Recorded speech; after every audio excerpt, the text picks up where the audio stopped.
शांति ब्रह्म बाबा जीवित चरित्र कंटिन्यू చేస్తున్నాం। कराची से भारत के लिए विदाई। आखिर यज्ञ वत्स सन 1950 में कराची छोड़कर भारत के लिए रवाना हुए।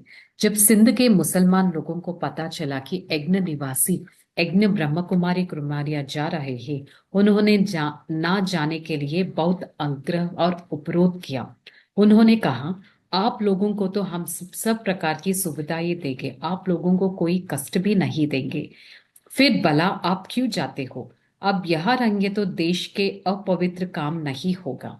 సో 1950లో ఎప్పుడైతే యజ్ఞవత్సులు అందరూ ఇంకా భారతదేశానికి బ్యాక్ వెళ్ళిపోవాలి అనుకున్నారో, అక్కడున్న బ్రహ్మకుమార్ కుమారీస్ ని చాలా మంది ముస్లిమ్స్ ఆపారు.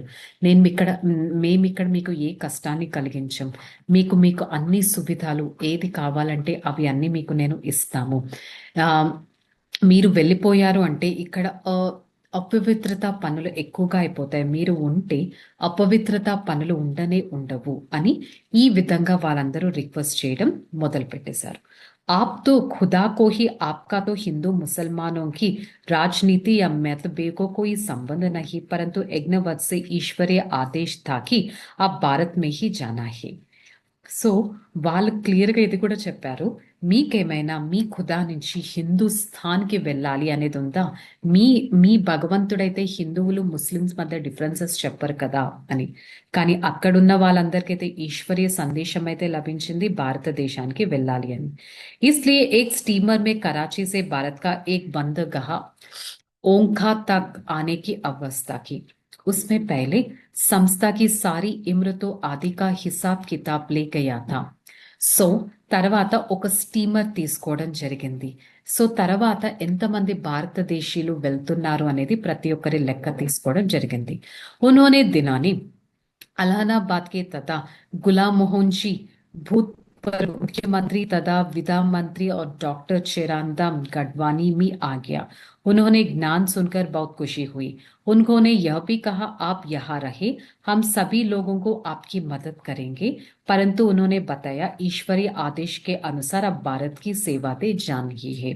సో ఏ రోజైతే ఈ స్టీమర్ బయలుదేరుతుందో ఆ రోజు అక్కడ చాలా మంది ముఖ్యమైన మంత్రులు అందరూ రావడం జరిగింది। ఆ రోజు కూడా రిక్వెస్ట్ చేయడం జరిగింది, మీరు ఉండిపోవచ్చు కదా అని। కానీ వీరైతే చాలా క్లియర్ గా చెప్పారు, మాకైతే ఈశ్వరీయ సందేశం వచ్చింది, భారతదేశానికి వెళ్ళాలి అని। उन दिन 400 के लगभग यज्ञ वत्स थे। अब कराची बंदरगाह पर सभी का सामान इकट्ठा हुआ तो लोगों को एक हजूम इकट्ठा हो गया। मुसलमान और पिठान लोग 400 ब्रह्मा कुमारी और कुमारियों का सफेद यूनिफॉर्म इकट्ठे जाते थे तो ऐसे देखते हैं कैसे कि घर से कोई स्नेही विदा लेते हैं। సో 400 మెంబర్స్ అందరూ ఇంకా స్టీమర్ దగ్గర వాళ్ళ సామాన్లని పోగు చేసుకొని ఉన్నారు, అందరూ ఒక చోట ఉన్నారు। ఇంతమంది 400 బ్రహ్మకుమారి కుమారులు సఫేద్ ఆ తెల్లని వస్త్రధారులు చూస్తే చాలా మందికి అనిపించింది, వీరందరూ ఎవరికో వీడుకోలు ఇవ్వడానికి చాలా స్నేహిగా వచ్చారా అనేది। सभी के चेहरे कुछ उदास से दिखाई देते थे। बहुत लोगों ने सामान उठा उठाकर स्टीमर में रखने का कार्य अपने हाथों से किया है। వాళ్ళని చూస్తే చాలా మందికి బాధ వేసింది, ఇంతమంది వెళ్ళిపోతున్నారా అనేది। చాలా మంది స్టీమర్ లో వాళ్ళ వాళ్ళ ఆ, ఆ, వాళ్ళ వస్తువులన్నీ పెట్టడానికి హెల్ప్ కూడా చేశారు, చాలా మంది వీడుకోలు ఇవ్వడానికి వచ్చారు। दूसरों जो हिंदू लोग पाकिस्तान छोड़कर गए थे उसमें बहुत से अपने मकान आदि की नहीं बेच सके थे और उसके जाते समय वहां के लोगों को अधिक सामान आदि भी नहीं ले जाने थे, बल्कि बल्कि कोई भी एक तो लूट भी लिया जाता था। ఇంతకు ముందు వీళ్ళకంటే ముందు ఎవరైతే హిందూస్ వెళ్ళారో వాళ్ళ కనీసం ఇల్లు అమ్మడానికి ఇవ్వలేదు, అట్ ద సేమ్ టైం వాళ్ళ వస్తువులు అమ్మడానికి ఇవ్వలేదు, చాలా మంది వస్తువులు కూడా దోచుకొని వెళ్ళిపోయారు। परंतु वहां तो लोगों को यज्ञ के भावनाओं को उचित मूल्य पर देने के कार्य में सहयोग दिया था। వేరే వాళ్ళకి ఆ విధంగా చేశారు, కానీ యజ్ఞ వస్తువులకైతే అందరూ హెల్ప్ చేశారు, వారు వాళ్ళ సామాన్లు పెట్టడానికి ఇంకా హెల్ప్ చేశారు। స్టీమర్లో దగ్గరుండి తీసుకొని వెళ్లారు। यज्ञ वस्त्र स्टीमर पर जड़ रहे थे।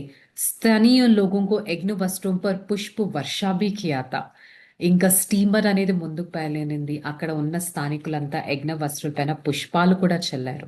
ఈ విధంగా స్టీమర్ ముందుకు వెళ్తూ ఉంది, అందరూ చాలా బాధతో ఉండిపోయారు. వాళ్ళని చూస్తూ వీడ్కోలు ఇచ్చే ఆ దృశ్యం అందరికీ చాలా బాధానీయకంగా అయిపోయింది. అందరికీ అనిపించింది ఒక హంస ఎగిరిపోతే ఎలా ఉంటుందో ఒక స్థానం నుంచి, ఆ విధంగా వాళ్ళందరికీ అనిపించింది. అందరూ జ్ఞాన స్టీమర్ పైన కూర్చొని యోగి భవ అనే ఆ సాగరంలో తేలుతూ ఇంకా ఆ స్టీమర్ ముందుకు వెళ్ళడం జరిగింది.